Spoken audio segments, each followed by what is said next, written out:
Ailing Wendy Williams, permanent financial guardian revealed as expert cuts off her ex and son Kevin, 22, from fortune.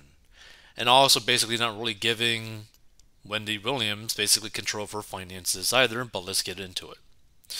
So despite Wendy's guardianship case remaining under seal, the U.S. Sun can exclusively reveal that Wendy's assets are being controlled by guardianship expert and attorney Sabrina Morrissi.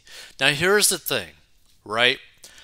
I always have like a really weird like feeling in my spine whenever I see these types of like guardianship types of stuff. Because here's the thing, my viewpoint, right, is like if someone made their money and a lot of it, right, they should be allowed to completely ruin their finances if they so choose to, right? If they make bad financial choices, they should be able to make bad financial choices. Now, personally, I would prefer people to be better with their money, be careful with their money, grow their money, make more money, etc. Like, don't be stupid with your money. But I really dislike basically this whole guardianship thing where it's basically forcing people to do stuff with money that they made themselves. That bothers me so much because I'm all about freedom, and this is such a disgusting thing to see, regardless of the reason for the guardianship. Which there might be potentially a valid reason, but if someone wants to screw up their life, they should be allowed to screw up their life, right? So, multiple sources in court filings show that the guardian is in charge of the 58-year-old former TV host's estate, and as a result, she is responsible for who in Wendy's orbit does or does not receive money and payments from that fortune. The top-notch expert's biography heralded Sabrina's expertise in estate administration, guardianships, and litigation. Passionate about representing elderly clients and protecting them from fraud and abuse, she appears regularly on their behalf in the New York State courts, helping them to obtain appropriate support in the home, safeguard their assets, and plan for the future, her biography read. In court documents that were previously exclusively revealed by the U.S. Sun, Wendy's ex-husband Kevin petitioned a judge in the divorce case to order the guardian to resume his alimony payments that ceased in February. Additionally, her son Kevin Hunter Jr. alluded to the guardian's tight control on Wendy's money when he was evicted from his luxury apartment in September after his mother's finances were frozen in February, leaving him unable to keep up with his steep $6,800 monthly rent.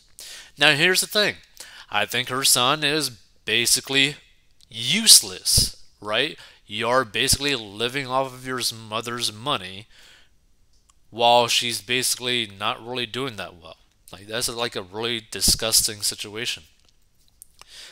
And the whole like alimony thing to her ex-husband, like technically if you were deemed responsible to pay alimony, you should still be paying that. So that's kind of weird that that stopped.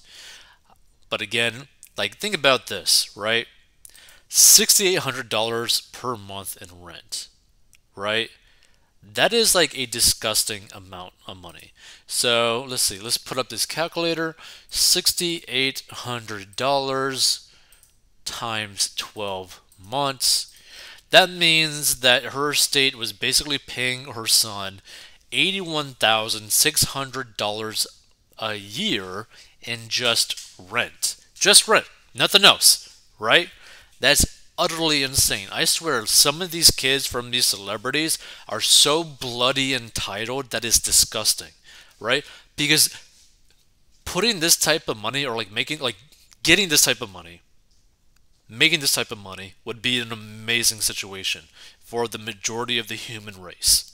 Like, this ain't a small amount of money for a lot of people, right? But, oof, Lord, Lord. Let's see. So, one source close to the situation told the U.S. Sun that Kevin Jr. was not enrolled in college in the spring, and that in part impacted his ability to access certain funds that were earmarked by Wendy to assist in his schooling. The insider said the Guardian in cutting the son off financially, reasoning that while not enrolled in school, the 22-year-old can get a job. Okay, okay. I actually like this type of statement from the Guardian. I actually like that. Now, here's the thing. Do I think that Wendy Williams is probably getting taken advantage of or has been? Yeah, I think that, right? But at the same time, it really comes down to this weird situation where do you force basically the government to control your life? Like, do you allow, I should say, the government to, like, forcibly control your life, your finances, because you're not potentially capable of managing your own stuff? Or do you allow someone to basically just destroy themselves financially? Like, to me, I think people should be given the freedom to just destroy themselves financially. But at the same time, like, it's hard to see. Like, it's hard to watch someone make continuously bad choices that end up hurting themselves, you know? So one source close to the situation also revealed that Sabrina also played a key part in facilitating Wendy's recent 2-month stay in a Malibu rehabilitation facility where multiple sources alleged she was undergoing treatment for severe alcoholism. So not everyone is cut off. While the ailing host's son and ex-husband appear to be iced out of her fortune for now, sources claim that both her manager, Will Selby, and her publicist, Sean Zanotti, are being compensated for their work with Wendy. The Mother One is supposedly launching a yet-to-be-seen podcast that Will and Sean have been actively promoting. Multiple sources previously confirmed that neither Will nor Sean were initially being compensated for their work. Sean was brought on as Wendy's rep around the beginning of this year, while Will formally took the reins as Wendy's manager sometime in June. But see, here's also another thing. Like, are they potentially taking advantage of her as well? I don't know, right?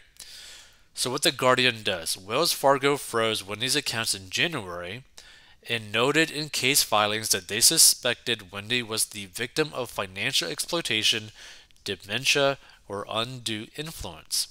And Sabrina became Wendy's permanent financial guardian in the May of this year.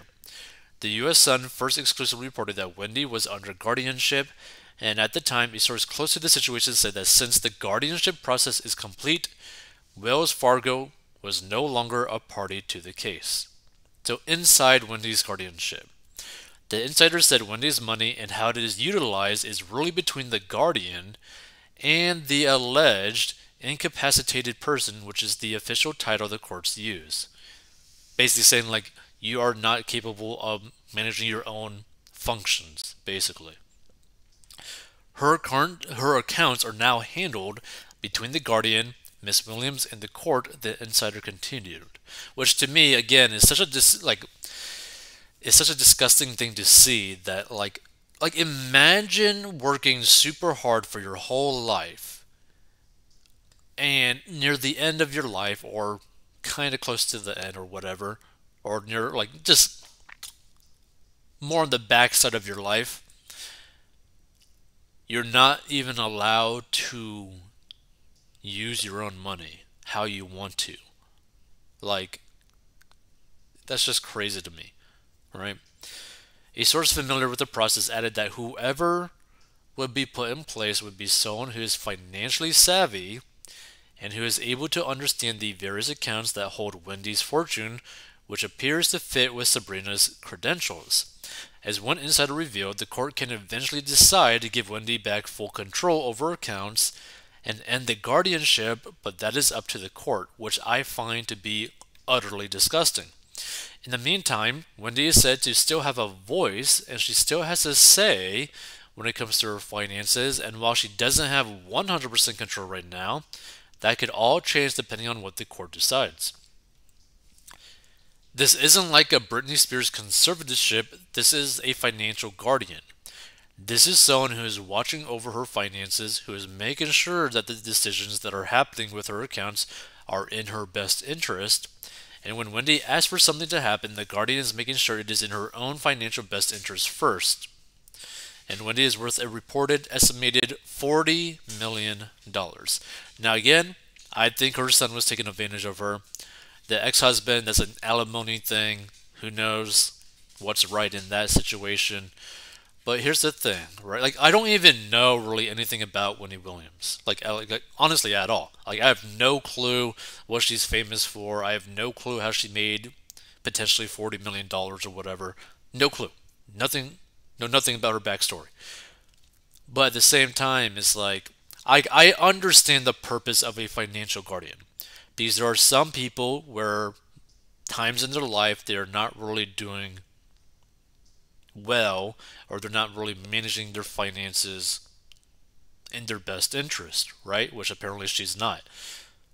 At the same time, I feel like personally that people need to make the active choice as to whether or not they should go down that path. Like, if this was like a situation where maybe Wendy Williams basically like applied to the court, like, hey, I need help, I can't control my finances, can you help me? Can you be my financial guardian? Can you enlist a financial guardian to help me? That would be like a whole nother situation in my mind. But I feel like this situation was basically forced upon her by the court, by the government, which I do not like at all.